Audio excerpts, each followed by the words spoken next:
Palavra Final, com Alexandre Garcia, direto de Brasília. O ministro do Supremo, Alexandre de Moraes, mandou para o arquivo o inquérito que envolve o governador do Distrito Federal, Ibanez Rocha, nos acontecimentos do 8 de janeiro, acusando-o de golpista. Mandou para o arquivo.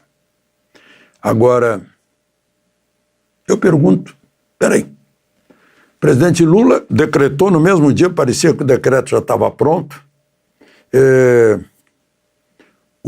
intervenção federal no Distrito Federal. O ministro Moraes afastou o governador, intervenção na segurança pública, afastou o governador por 90 dias. Ele, no fundo, ficou fora 66 dias. Um governador que havia sido reeleito em primeiro turno, numa eleição com 11 candidatos, e ele fez mais da metade dos votos. Ou seja, um governador com uma aprovação maciça. Sofreu busca e apreensão na casa dele, no gabinete dele de governador. Ficou fora, gente xingando ele, chamando de golpista, no Congresso, nas televisões, que teria contribuído para os acontecimentos do 8 de janeiro por omissão, e agora não encontraram nada. É assim, opa, a gente se enganou. É assim. Meu Deus. Pois é. A quem recorrer cobrando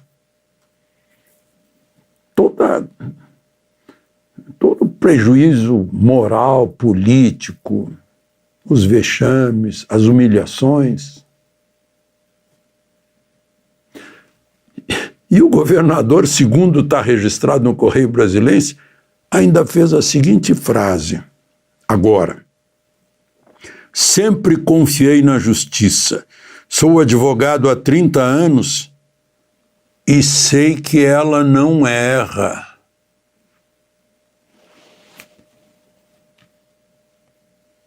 Meu Deus. Bom, consola a gente ouvir o discurso no Teatro São Pedro de Porto Alegre, que é o máximo em Porto Alegre. Fica na praça política de Porto Alegre, tem a Catedral, tem a Assembleia Legislativa, o Palácio do Governo e o Teatro São Pedro. Ele tomou posse alguns dias atrás, no segundo mandato. Foi reeleito com 77% dos votos dos advogados gaúchos. O teatro estava lotado. E ele, se referindo ao filme premiado, disse: não queremos mais ditadura, seja de quem for, inclusive a ditadura da toga. Ele chegou a citar Rui Barbosa, todo mundo cita Rui Barbosa, a pior ditadura é do Supremo porque não tem a quem recorrer. A frase faz sentido. Agora, eu não acho onde o Rui Barbosa disse isso. Não consigo encontrar, como aquela frase também do Voltaire, né? Discordo totalmente de fulano de tal, mas defenderei até a morte o direito de dizê-lo. É mais ou menos o que se aplica com algumas pessoas aí, que eu discordo, mas tem direito de expressar opinião. É livre a manifestação do pensamento, vedado o anonimato, cláusula pétrea da Constituição. Bom, mas enfim. Aí ele fez reclamações, é do óbvio. O amplo direito de defesa está reduzido a gravar um vídeo que a gente não sabe se o juiz vai ver. O advogado grava um vídeo. Não tem defesa vis-à-vis, pessoal, cara a cara. Né? Gente, o que foi que houve? Com você, comigo, com 210 milhões de brasileiros que parece que fecharam os olhos, os ouvidos e a boca. Gente, está na cara de vocês, da nossa. Né? Coisas assim. E aí eu pergunto, e a OAB Nacional? Está vivendo em Marte? Em Vênus? Ou talvez mais distante, no Plutão, que ninguém sabe se é planeta ou não, tem uma discussão aí. Que diferença, né? Um é eleito por 77% dos eleitores, o outro é eleito de forma indireta pelas OABs estaduais, aí ganha quem tem mais estado. Aí talvez não se sinta representante do direito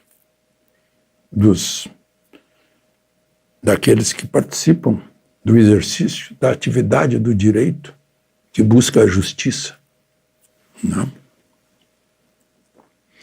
Lá no artigo 5º está o amplo direito de defesa, e olha só, sigilo em processo, o advogado não fica sabendo, tem que defender numa urgência alguém que está preso, não fica sabendo porque está sob sigilo. E lá no artigo 5º,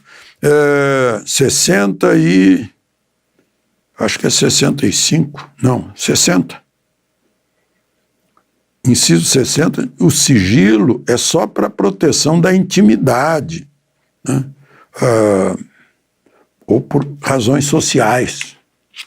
É sigilo, por exemplo, para processos de divórcio, por exemplo, né? Briga entre marido e mulher, questões familiares. Pois é. Eu estava lendo o artigo 5º de novo, né? Lá no 51, diz assim, nenhum estrangeiro será extraditado por crime político ou de opinião. Porque a gente fica discutindo, o americano não extradita, nem a Interpol vai atrás quando é crime político ou crime de opinião, mas isso também é crime. Aqui no Brasil também não pode extraditar nenhum estrangeiro que venha para cá como perseguido político.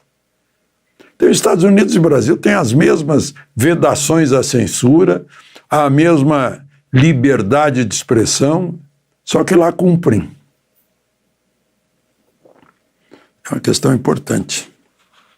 Gente, eu falei em Estados Unidos. Vocês estão vendo a mudança no mundo? Depois que entrou Trump, faz 45 dias que entrou. O Putin está elogiando o Trump. Os porta-vozes da Rússia, olha só, porta-voz, o Putin no serviço de informação russo disse que Trump é uma esperança de paz, né? O porta-voz disse que a política externa dos Estados Unidos coincide com a nossa visão em muitos aspectos. E aí disse, queremos relações pragmáticas e produtivas com os Estados Unidos. O chinês disse, não se entra numa guerra que não se possa ganhar.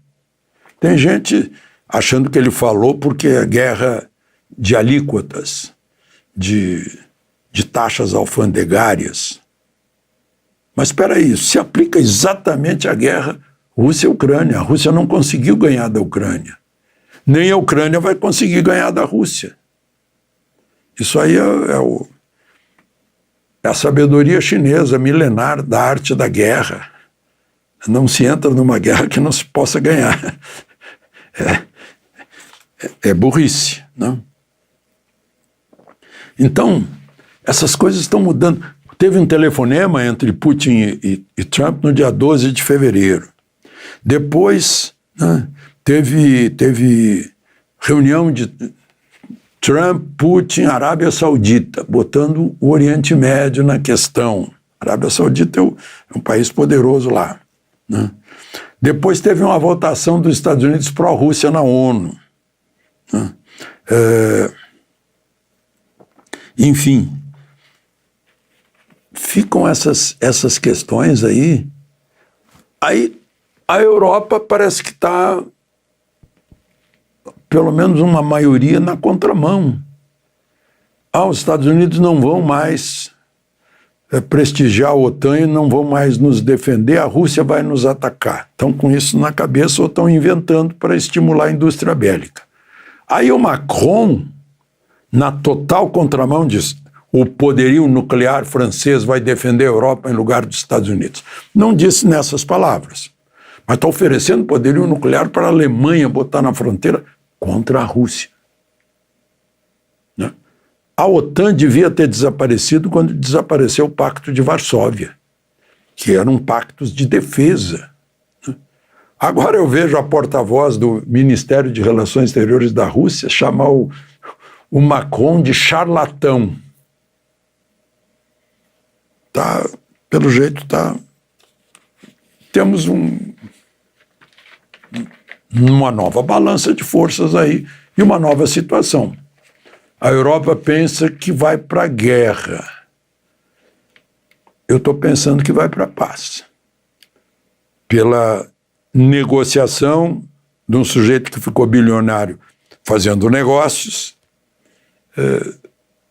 negociação do Trump, pragmático, botando o Zelensky na linha, chamando o Putin, vamos acabar com essa guerra, depois vamos acabar com a questão lá da faixa de Gaza, depois vamos ver se a China resolve não querer ser dona do mundo, algo assim. Né?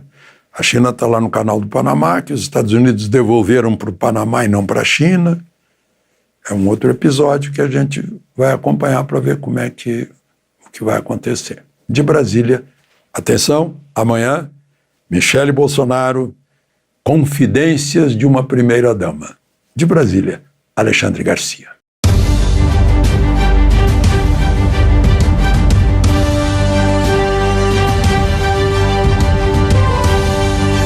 A palavra final com Alexandre Garcia, direto de Brasília.